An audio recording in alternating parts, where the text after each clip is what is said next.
Yes.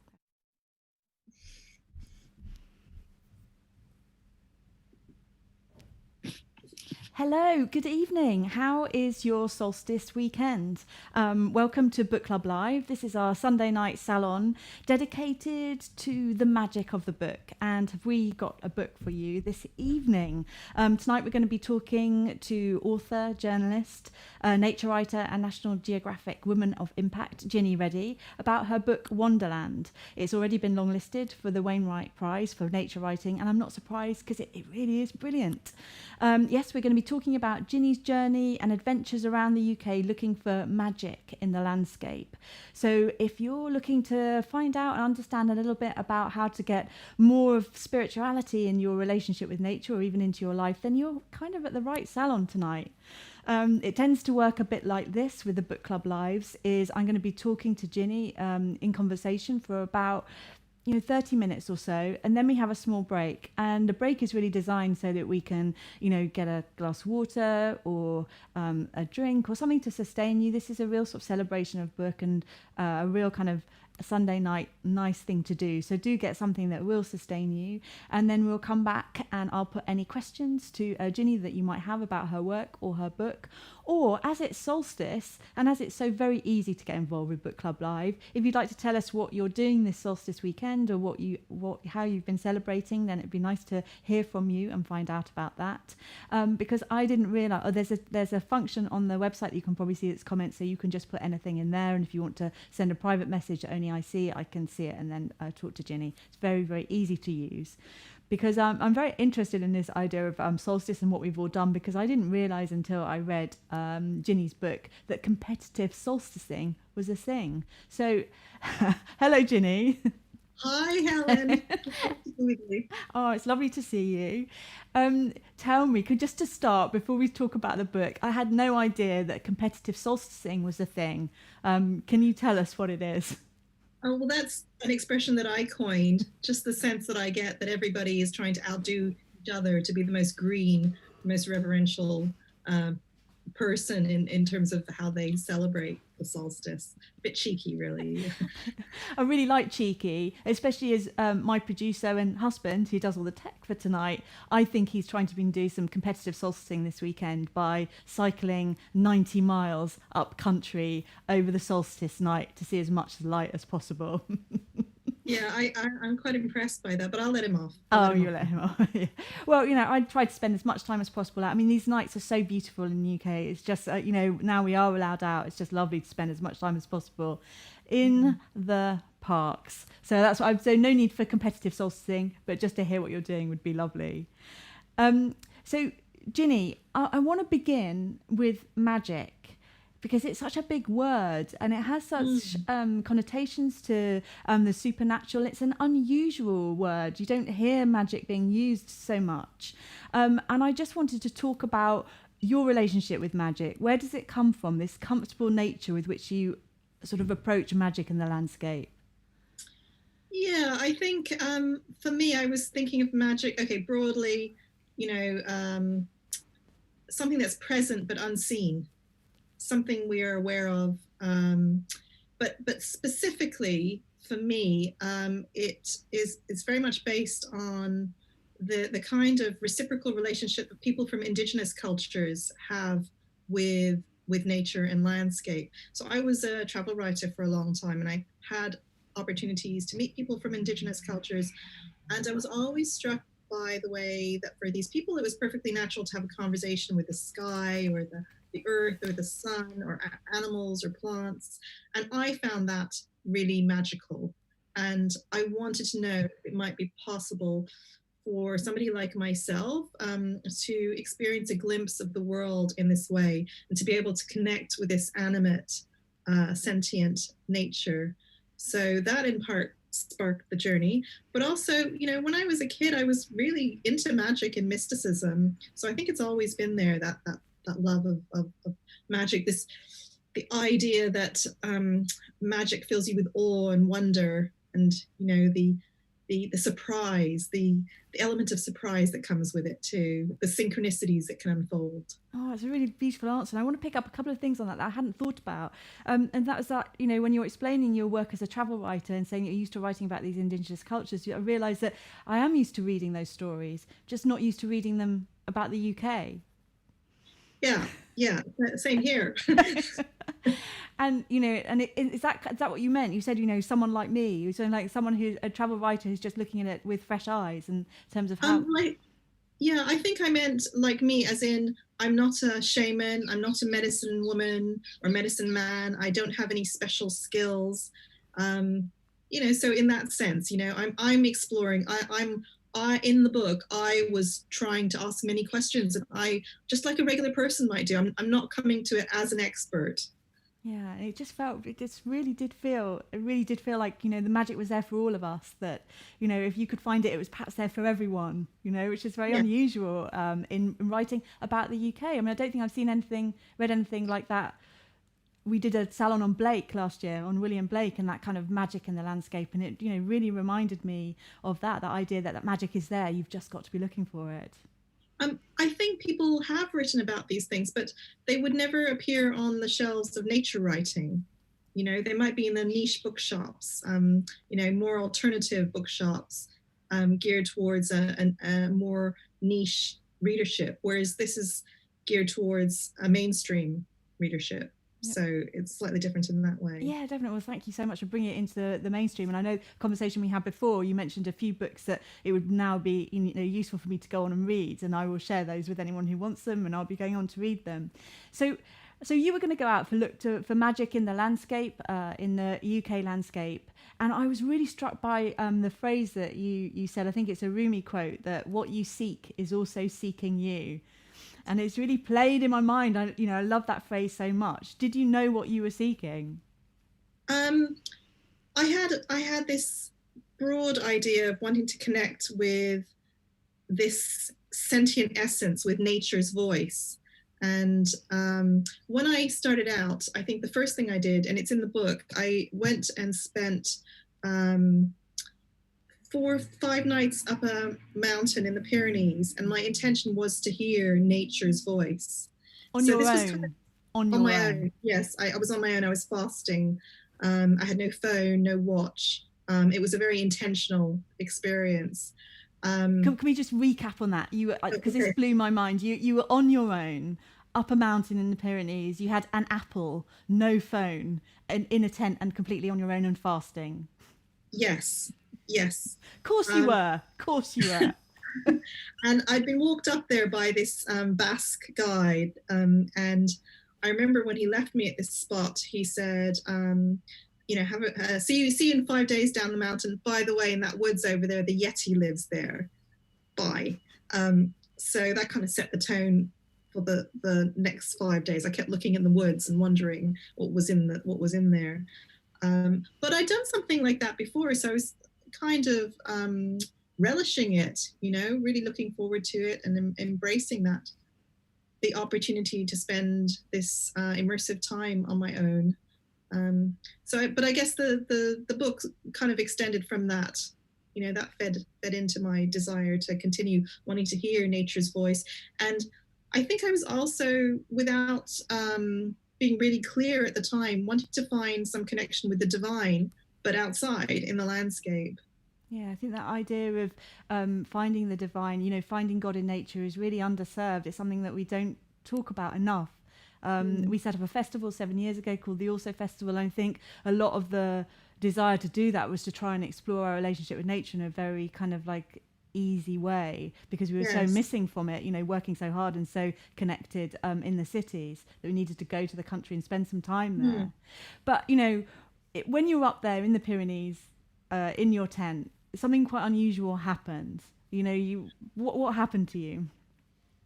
So it was on the first night, and like anybody, I think I started to feel a little nervous at night. When it's dark, there's nobody around. You just don't know any strange noises. But suddenly everything went really quiet, and this shiver kind of went up the back of my spine. The hairs kind of rose on the back of my spine. And on the other side of the tent, actually right where my ear was, on the other side of the tent, I heard this strange voice. And I describe it, I think, in the book as sounding the way a human might sound if they didn't have a body, because there were no footsteps. I'm convinced it wasn't a bird or some other creature. And I was really terrified because I didn't know what it was. There's no context for this.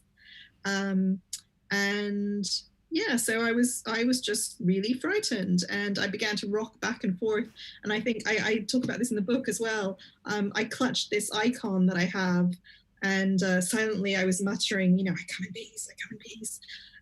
Because I didn't know what else to do. I didn't know what was going to happen. And then after about a minute or so, this voice just stopped, and all the night sounds started up again. And when I tell people this, I know some people are thinking, well, of course it was a bird, silly, or it was your imagination. And obviously I have no proof, but I know, I'm convinced to this day that whatever it was, it wasn't human or animal in origin. I would say it was some kind of nature spirit. Well, I suppose, if you're going up a mountain looking for a nature spirit, then you might find one. Well, and yeah, I mean, you have to be careful what you ask for, right? Right, and that's what really struck me with that comment. The Rumi quote: "What you seek is also seeking you." And I was thinking about this in filmic terms. And you're a beautiful writer, and you write nature so beautifully, and it's so evocative. That was almost like the inciting incident of the film of your journey. Yeah. And so you kind of come back, and whereas most people say, right, that's enough, I don't want any more voices, disembodied voices talking my ears, but for you, this is what drove you on. This was the beginning. This is like, okay, well, this is the beginning of my quest to go around the country looking for the divine in nature. Yeah, and it expanded my field of perception. I sort of began to feel like, okay, I can get onto this wavelength where something like this, I can invite something like this in. So I was curious, and I wanted to continue exploring.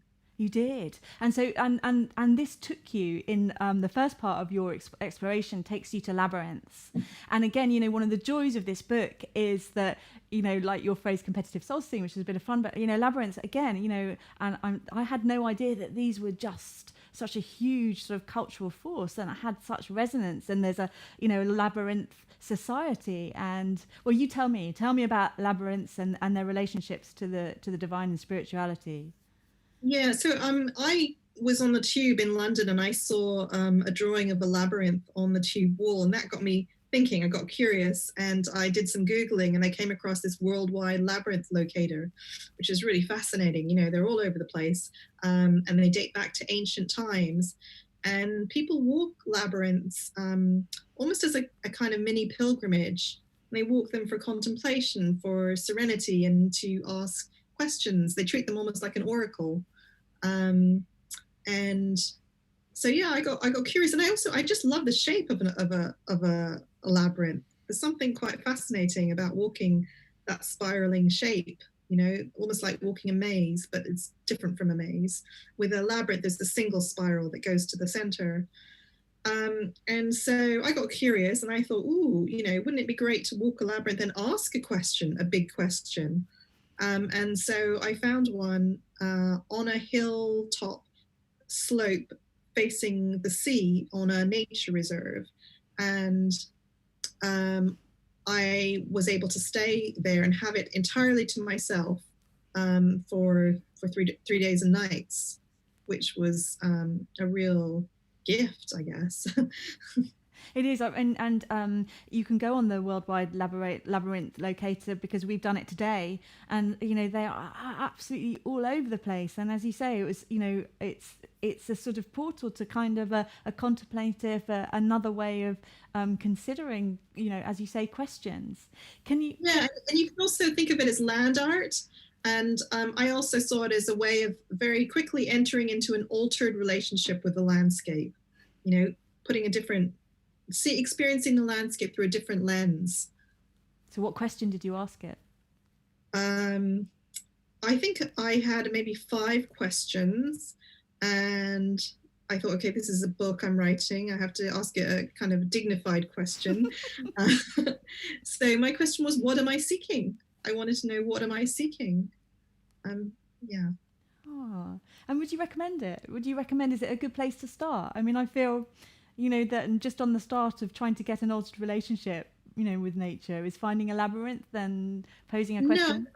I think you have to follow your curiosity. I think it has to come from an organic place. So that was my journey, and that was where I was led. But I think everybody has their own journey to go on, and so you need to follow your own curiosity.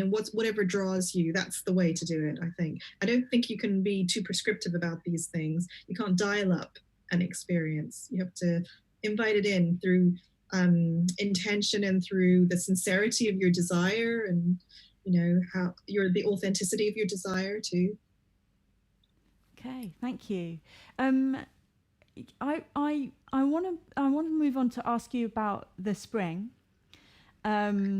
because it involves Hastings, and I know a really good friend is watching tonight from Ibiza, who has links to Hastings, and I know she would really love to hear about this. So I wanted to ask you about the secret spring, because also I think it's the next sort of part of your adventure. You were talking, you have to find your own way through your own curiosity, and for you this led on to you get a secret treasure map. This isn't a joke. You get a secret treasure map by way of Notting Hill in West London that tells you of this secret spring in Hastings.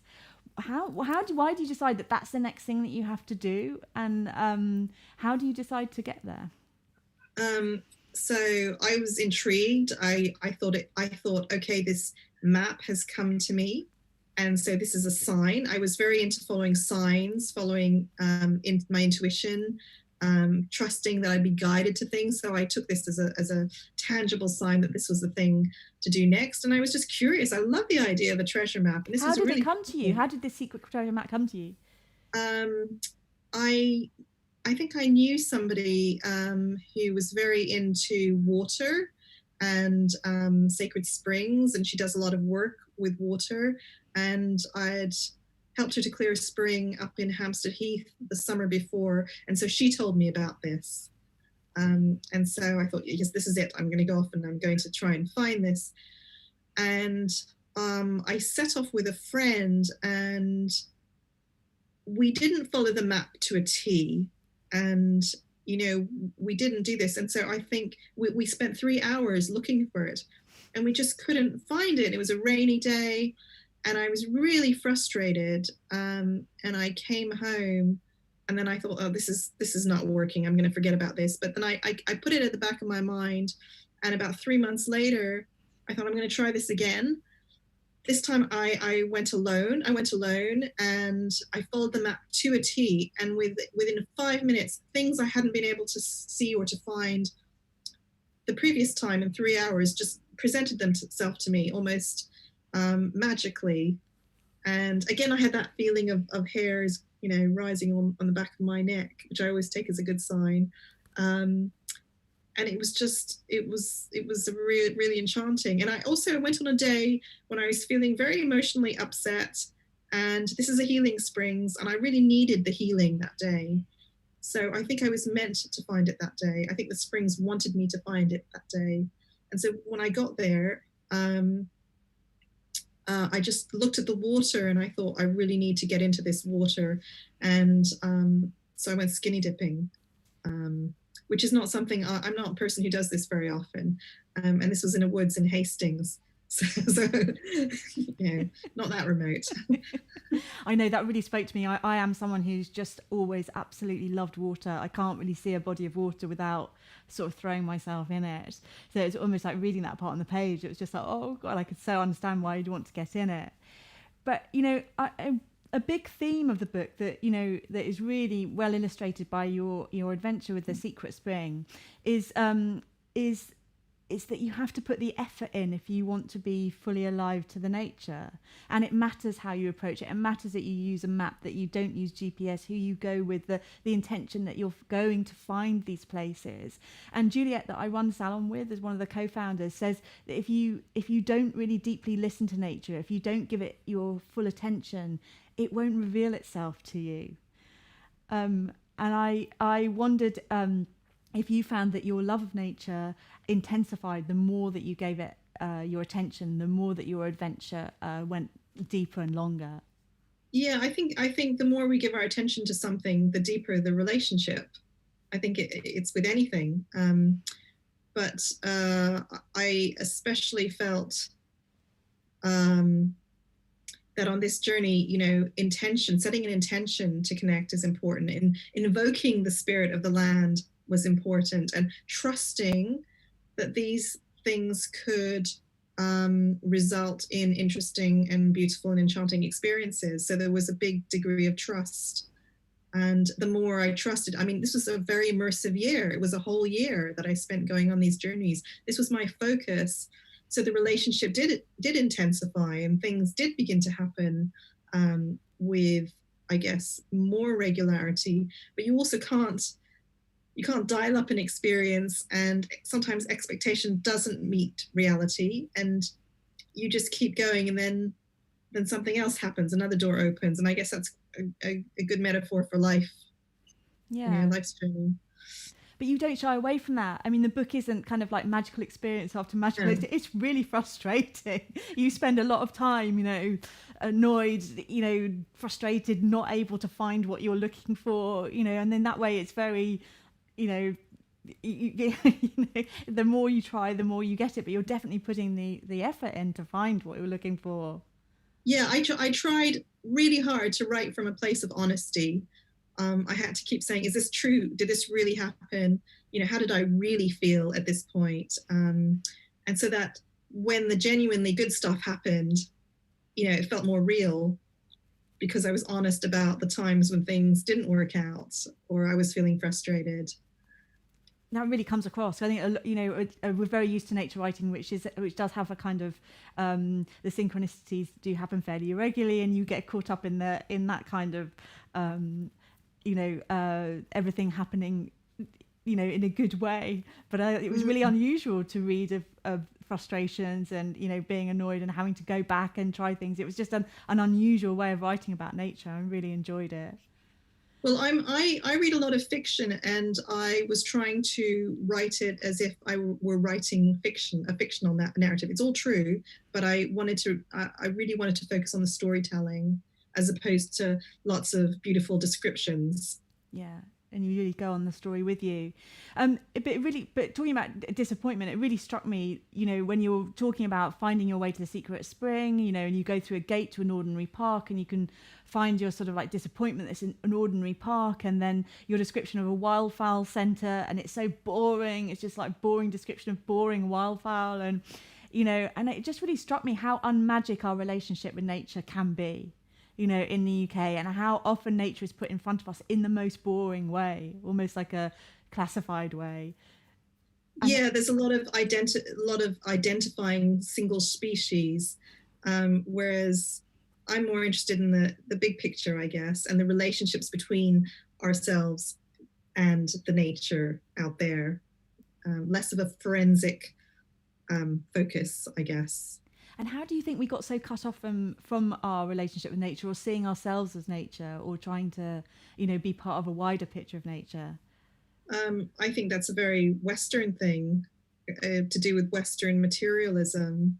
And I think it goes back to Descartes, but I'm no expert on this.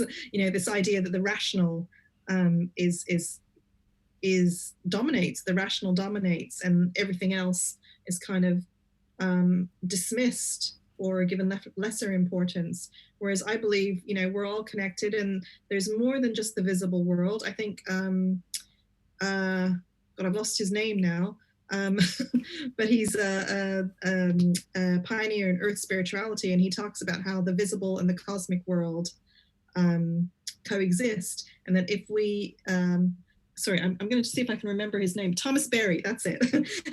Thomas Berry, and he believed that beyond the physical appearance of things was this whole other world of mystery and beauty and wonder, this cosmic world, and that if we believed that there was both a visible world and a cosmic world, then we'd have a richer experience of nature, a more meaningful, sacred relationship, and that in the West we've lost something of that.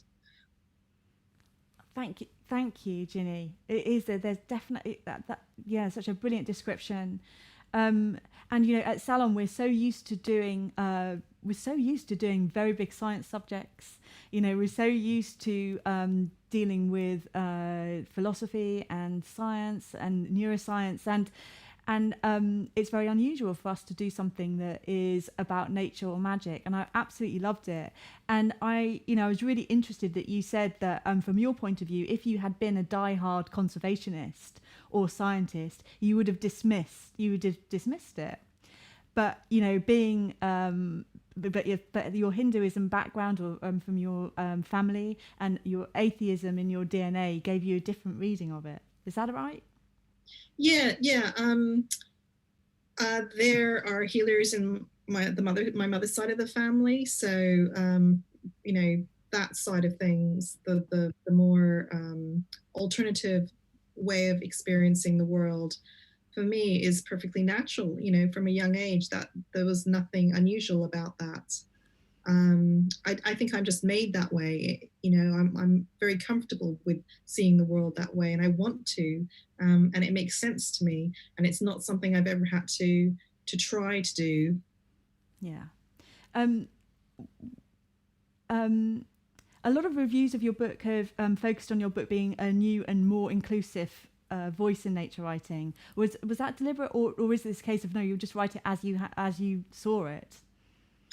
I wrote it as I saw it, and I wanted to bring my voice into it. And I don't see many people who look like me in the countryside, and that does give rise to feelings of discomfort sometimes.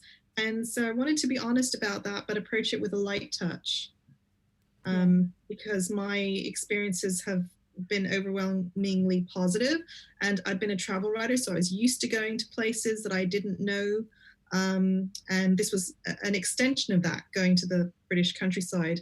But one thing, I don't know if I mentioned it in the book, but one thing, when I travel anywhere, and I think it's the same for anybody who's Black or Asian or from another marginalized background, is at the back of my mind, I'm always thinking, how will I be received?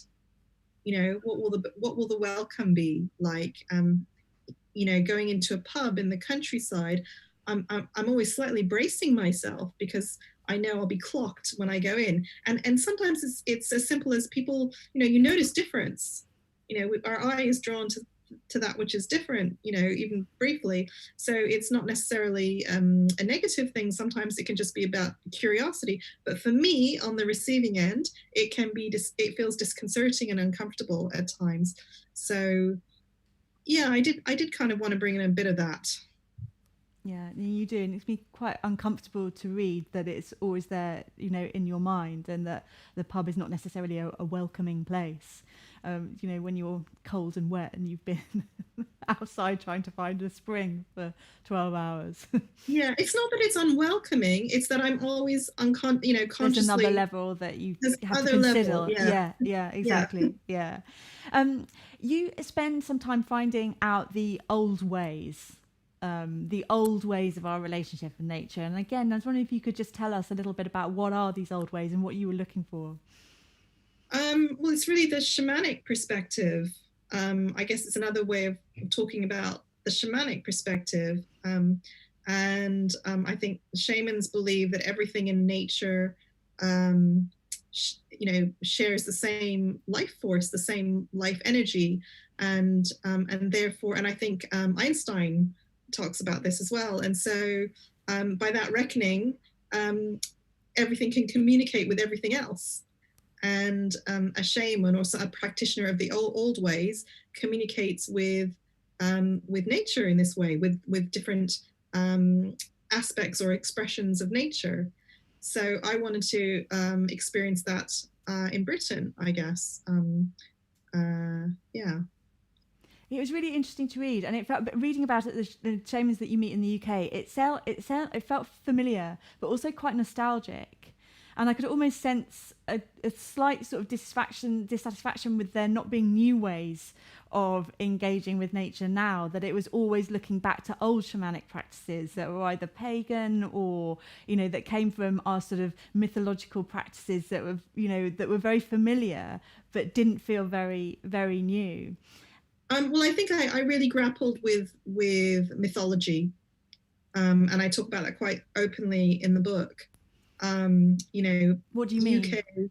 UK folklore, UK lore, these myths and these stories. I often felt really confused by them. I didn't really engage with them in the way that I hoped to. I just didn't feel a connection to them, and so I struggled with that a bit. It often felt to me that those stories were for people who'd been brought up here and raised here, rooted here, their parents from this country, their grandparents from this country. That was my feeling. And whereas words like mystical and magical, to me, they felt universal, accessible to anybody, regardless of their background. Whereas mythical felt to me, in the context of British folklore or British lore, felt to me very specifically British, if that makes any sense. But I also pointed out that I equally struggle to connect with Indian mythology. Oh, really? Or Indian folklore. Can you give me an example of the kind of kind of one of each that you just felt that you were really aware of it, but it just didn't connect with you? Tales of the Green Man or Merlin, or I just I think I was in Herefordshire with a practitioner of the old ways, and she was talking about these different goddesses, and I was just trying to keep up with it all. And I was trying to think, well, what does this person do? And do you mean this person or this person? Or are they the same person and a different name for the same? And I wasn't sure, what are they? Are they deities? Are they spirits? Are they characters? I just wasn't sure about any of it. And of your Indian culture, what were you not connecting? Can you give an example of something you weren't connecting? Oh, I've never read the Ramayana, these epic tales, the Mahabharata. That's so I can't even talk that much about it because I haven't really engaged with it that much. But magic, all aspects of magic, I love, I love all of that. Yeah. But do you think, you said, I think they obviously work for another time, and we don't have these kind of like big myths now, and that we are, do you feel that we're quite disconnected from because we're quite disconnected from our sense of magic, because our senses are kind of cut off, because we're having, so much of story is fed through, television or media or, magazines, that we don't fill in the gaps, and that when we were in... Yeah, but I also think, well, if we're talking about magic rather than mythology, I think you need to have time and space to listen. It's all about subtle listening and being open and having an open spirit. And we can't do that if we're always staring at our phones or our screens. So I think that's one reason for our disconnection currently.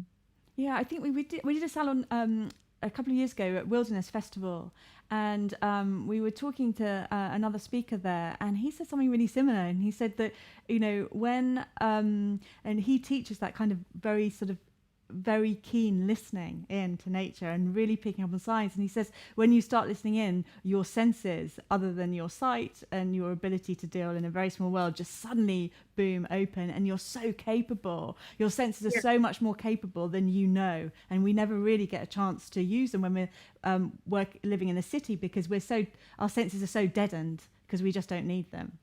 Yeah, I don't think it matters whether you live in the city or the countryside. I think it's about your mindset and how open you are to receiving this information from non-rational sources, and how expanded, how your field of perception is, how expansive it is, and also intention creates has a lot of power to it as well. Okay, we're going to go for a break in a minute, but I just wanted to ask before I do. So, if for everyone that's listening, and you said earlier that it's tuning into your curiosity for your own kind of like Mm. path to understanding the magic of the landscape. But how do you begin? You had an exciting incident of kind of like going up and being in the Pyrenees for 5 days and turning off your phone and not eating. I don't think people are going to be ready to do that. But No, how do you yeah, start? but even before that, I think I'd always had an interest in that it was the interest that led to that experience. So again, I'm really conscious of not being prescriptive, because I'm not a healer and I'm not a shaman and I'm not this person with this great expertise. It was an organic journey, and it was my way of doing things. So I do think you need to, I would say, what's pulling your heart right now? Where's your curiosity drawing you? It has to come from here, not from here. It's and I would say to get on that wavelength. If there's a spark of something that appeals to you, then I would maybe research it and do the reading, and that will draw in things to you. And I would also say maybe set an intention. Setting intentions is so powerful. It's like a kind of spell casting. When I travel anywhere in the world, and I know it sounds quite alternative, I always, before I set off, I always ask the spirit of whatever land I'm going to, whatever country I'm going to. I always express that I'm going to honor the spirit of the land that I'm going to, and I ask for guidance and protection. And every single time when I've traveled in this way, there'll be a moment of absolute grace where something really beautiful and unexpected happens. And I feel like, that's an acknowledgement of the honoring. So I would say maybe, try doing things that way if it feels right for you. And it's such a good time to do it because it's such a great time to consider the UK landscape. We've Yeah. never been in a situation like this before. We are going to get this summer is probably going to be summer of really exploring places that we perhaps wouldn't have explored normally if European travel was open to us, if long haul travel was open to us. But, it's a really good time to try and seek out the magic in the UK landscape. Yeah. And also I just wanted to say, all of this enhances the very real, tangible, physical beauty of our landscapes. So it enhances that. It doesn't, it's not one or the other. What do you mean? So while I'm interested in the spiritual dimension to the landscape, I'm also enjoying the beauty. My soul's being nourished by the beauty that I'm seeing with my eyes and that I'm experiencing on a physical level. Oh, thank you. Okay, Jini, we're going to come back. We're going to have a short break. We're going to have a short break now, and we're going to come back with Jini and putting your questions to Jini. And there's a couple that have already come through. And also, I'm going to be asking her about pilgrimages, and landscape zodiacs. We'll speak to you in a minute. Thank you.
or it might be art, or might be cooking, or so I think it's different for everyone.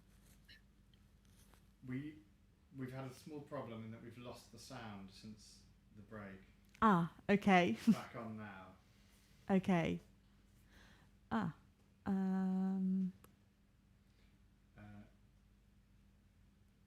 Okay. What's yes? What do you want me to do? Do you want me to? Do you want to just recap on? Yes, I will. Ginny, is that okay if I just recap? Yeah, it's fine. Okay, I'm so sorry about that. And hello, Anne. Hello, Luella. Hello, Juliet. Thank you so much for your messages.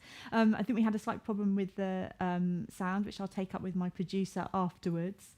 But we were, which we'll recap if that's okay with Ginny. So, Ginny, we were talking about, we were originally talking about pilgrimages when we came back from the break, and that was because your book is really it is a kind of pilgrimage, and you do travel around the UK, and you are seeking the magical in the landscape, but then you actually do go on an actual pilgrimage as well. And I think for me, I really understood pilgrimage culture, the Camino, Chaucer, Canterbury Tales, but I hadn't really realised that that you would go on a pilgrimage now. And I wondered if you could tell us a little bit about the British Pilgrimage Trust and opportunities to go on a pilgrimage now.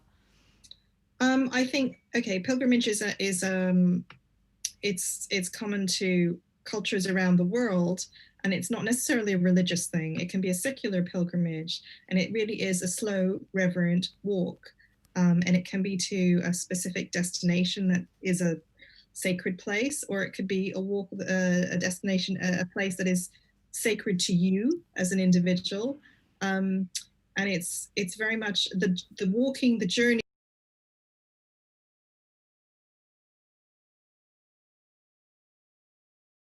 You may be asking a question, like the Labyrinths, the same. Like as in the Labyrinth is kind of like a pilgrimage in miniature, but the main thing is it's a very attentive kind of journey, and it's about discovery as well as self-discovery. So I think it's really important to look at it in broader, more secular terms. The British Pilgrimage Trust talk about pilgrimage being open to all faiths and none. Yeah, and it did. I went on the British Pilgrimage Trust website, and I was expecting to feel quite excluded from it.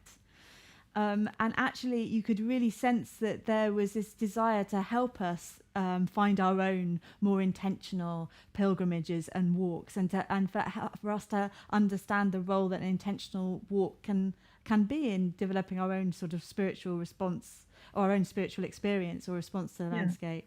Well, it also kind of confers a dignity to your walk, and it brings in an element of the sacred. So it's quite creative too, I like to think. How did you choose where to go for yours?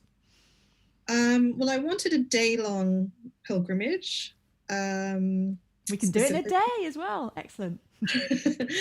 And so I chose St. Michael's Way, which goes from Labyrinths in North Cornwall, just outside St. Ives, and it crosses over to St. Michael's Mount in the south. And I took a friend with me this time, a good friend, and she entered into the spirit of this as well. And it was really interesting what happened at the end, I think. What happened at the end? So we did this walk, and we set this intention, and there were a lot of myths along the way, and stories, and so there was a ritual we enacted along the way to do with water and to do with this mythical giant, to redress the rights of the mythical past. And we were kind of rewarded the day after with this very beautiful apparition, which I don't want to say too much about. But yeah, you entered into the mythology of it with slight reservations for different reasons, and you had this moment of grace that you spoke about earlier, in the first half, it was that, intention and attention and being involved in it really did pay off in the most beautiful ways. And as you've explained, that isn't always the case. But No, when it happens, it's really beautiful. yeah, and that's just the magic of it. I just want to ask a question from Pauline. Hello, Pauline. How are you? And she says, Jini, how can we encourage our children to be more aware of nature and to build a relationship with it? Wow. Okay. I am no expert on children and nature. I don't have kids myself, but I would say I've just finished judging a nature writing competition for children, co-judging it. So I would say check out Lucy McRoberts' 365 Days Wild. There's a lot of stuff in there for kids. And if you Google kids and nature, there are all kinds of websites that will come up. I'm probably not the best person to ask about kids and nature, but I would say encourage their curiosity. Yeah, I think a lot of the things we've discussed now are equally applicable to children. They are, they have an instinct for nature that we tend to lose as we get older. Yeah, and encourage play, make it fun. Yeah. I know Pauline's child, he does like play. Won't he? Now, I promised before the break that I would talk to you about landscape zodiacs. I was really interested in them, although I think tell us about landscape zodiacs. It's such a strange phenomenon.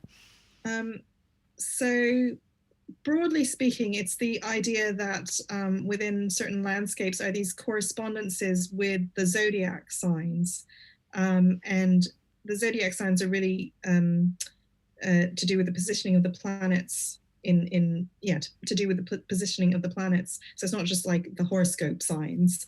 And there are landscape energy experts, scholars, in fact, who really explore this subject in depth and have this wealth of knowledge and insight about them. And so I went for a walk with a landscape zodiac expert. But I found this really challenging. I found it really hard to get my head around this idea. But I would say read the book to find out a bit more about it. Where was your zodiac? It was in Somerset. Yeah, but the idea is that they're already in the land, but you need the scholar to really understand how they to explain how they are. Yes. It's to do with the idea of imagination. What is imagination? And there's a kind of collective imagination, and it's quite complex, quite a complex thing. It's not a very simple, straightforward thing. I think that's maybe why I grappled with it. It's just another example of all these incredible things that lie just sort of on the land, but we don't quite see them. Yes. Yeah. I mean, it was fascinating. I had some fascinating conversations with these landscape energy experts. But I think you need to give this kind of thing the time and the attention that it deserves. Months and months of learning. And I was there for one day on a walk. So I only experienced a glimpse of it. Well, thank you. We've got a question from Lindsay, and this was a question about the desire to be alone, as part of being human, our drive to be alone, and whether, you felt that it was part of the human condition to want to be disconnected. And I think I was talking to you about the Salon we did with Alan Levinovitz, who said that, when we feel out of balance, when we feel that, we've had a time of stress or anxiety, that we tend to gravitate towards nature to reset us.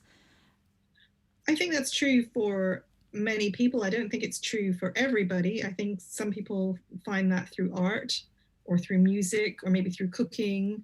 So I think it really depends on the individual. Thank you. I had a question about the initial voice that you heard, the disembodied voice that you heard outside your tent. And this is a question that I had, and it's actually come through from Juliet. And she was saying we did a Salon a couple of years ago with Charles Fernyhough, who's an expert of voices in your head, and on hearing voices, and the kind of like different psychological reasons for them. And I know this is a difficult question to answer, but one of the things he suggested was that hearing voices that are distinct from you can often be a sort of a sign that part of yourself isn't getting what it needs, and that you need to do some work to reconcile that part kind of like back into your whole. And I wondered if that was something that resonated with you. So I would say this was a singular thing. It was a one-off. It happened once. So, I generally don't go around hearing voices. It just happened the one time. And so, I think everybody has their own perspective, their own way of interpreting these experiences. And I'm definitely not trying to persuade any skeptics, but I'm just very faithfully and honestly communicating my experience. It really raised the question for me. And obviously, grief is a shadowy sort of presence in your book. You lost your sister and your father, very close together. A couple of years before writing the book, and I wondered if part of that feeling of grief was wanting to go on to this big journey, and of wanting to spend time on yourself to try and work out how it had changed you and how you wanted to develop your life as a writer and develop your relationship with nature.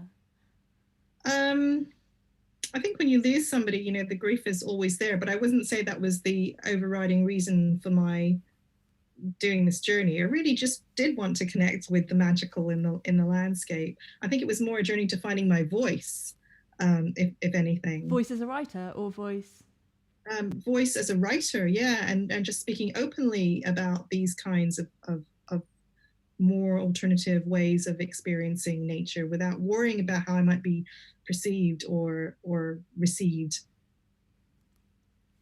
Yeah, I mean, I think I mentioned to you before, one of the researchers that I work with on Salon, Eloise, who's doing her PhD in nature writing, and she had been saying, nature writing is so male, it's so white, it's the story, the dominant story tends to be, the white explorer steps out into the wilderness and conquers it.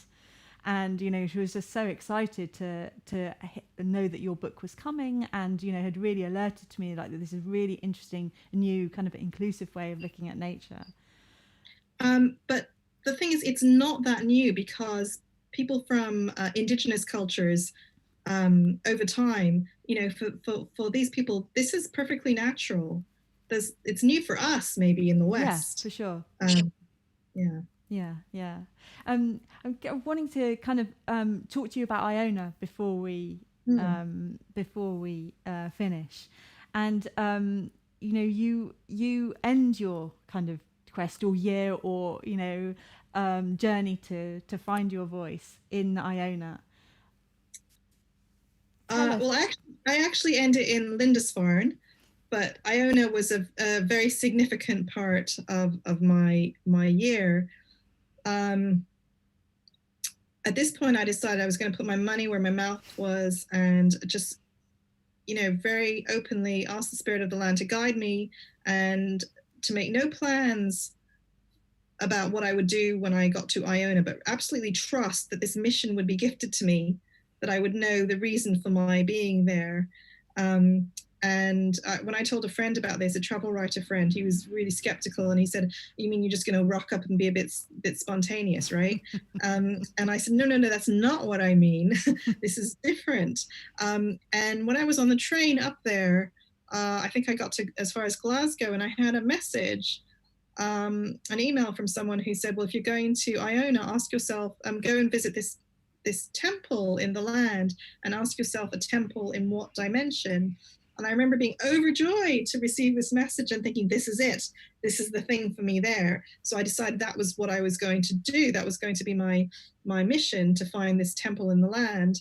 And so I was up there for 4 days. And I think I spent 4 days, asking various people on the island and following clues. And there was some resistance. I met with a lot of resistance. And so on the last day, I decided to give up searching for this temple in the land or trying to get to it.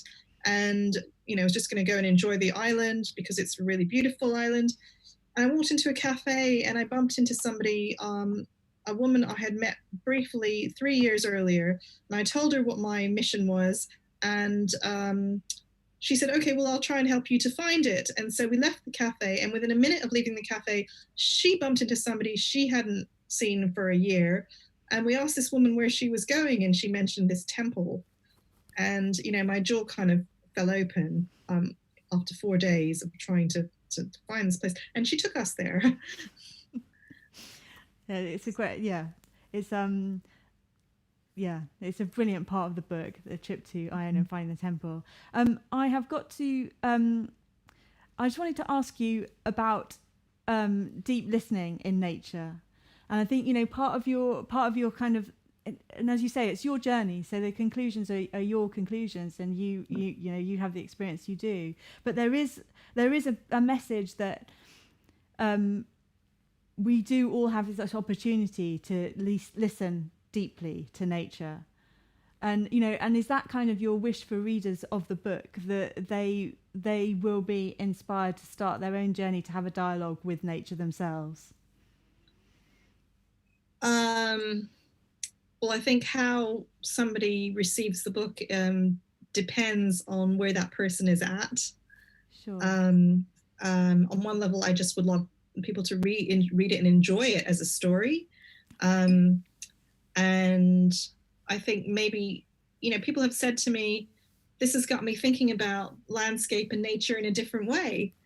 And so maybe, I'd really love for people to be more open, to have a more open spirit about how they can experience nature, that it doesn't always have to be this kind of forensic objective identifying species, expert kind of way of experiencing nature. There's no right way.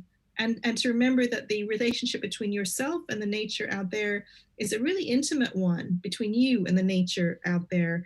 And it's not for anyone to judge how you do that, how you enter into that relationship. And it's almost the opposite of traditional travel writing, though, where you're saying, go there, see this, have this experience, do this, tick off the list, and then you're done. It's a very, very different way of looking at traveling. A very exciting one. Yeah, it's just about saying, magic is real and you can experience it yourself. We all can. What's better than that?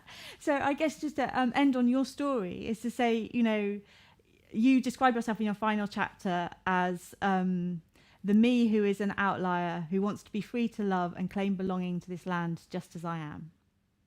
Yes. So did you? Yes. As I say, I felt I'd really found my voice, and that meant a certain level of self-acceptance, which hadn't been there before, I think. And being able to talk about these really alternative things without fear of being laughed at, I guess. So that was part of it. And yeah, the idea of myself as an outsider and the other in the landscape is kind of the outsider, the peripheral, and just realizing that that's a really valid thing and a really valid place to be, and your otherness is a really valid place to be, and acknowledging that and embracing that and accepting that. Yes. Not laughed at all, but nominated for the Wainwright Prize. Long listed. Long listed, exactly. So, come the hour, come the writer. Thank you, Jini. Thank you for having me. Oh, thank you. And thank you for opening our eyes to such an unusual idea and for writing it. Congratulations. And for those of you who have bought the book, then it will be winging its way to you. For those of you who would very much like to buy the book, please do buy it from us. We are an independent bookseller, and we will happily send it to you with a lot of love, and it is a fabulous read. So it just remains to say Hello, Jill, if you're in the house tonight. Hello, Mum. This is the book. This is the book. I just wanted to put it up there. Hang on, Ginny. Let's get it. It's got light on it, so put it. Can we see it? There. Yeah, there. Come forward a bit. Come forward a bit. No, Back a bit. There we are. There we are. As recommended by Chris Packham, right? Robert McFarlane. And Robert McFarlane, yeah. So please do. So it just remains to say thank you so much, Jini. And thank you so much for being part of Book Club Live, these salons that are dedicated to looking at books on Sunday evenings. This salon is now closed.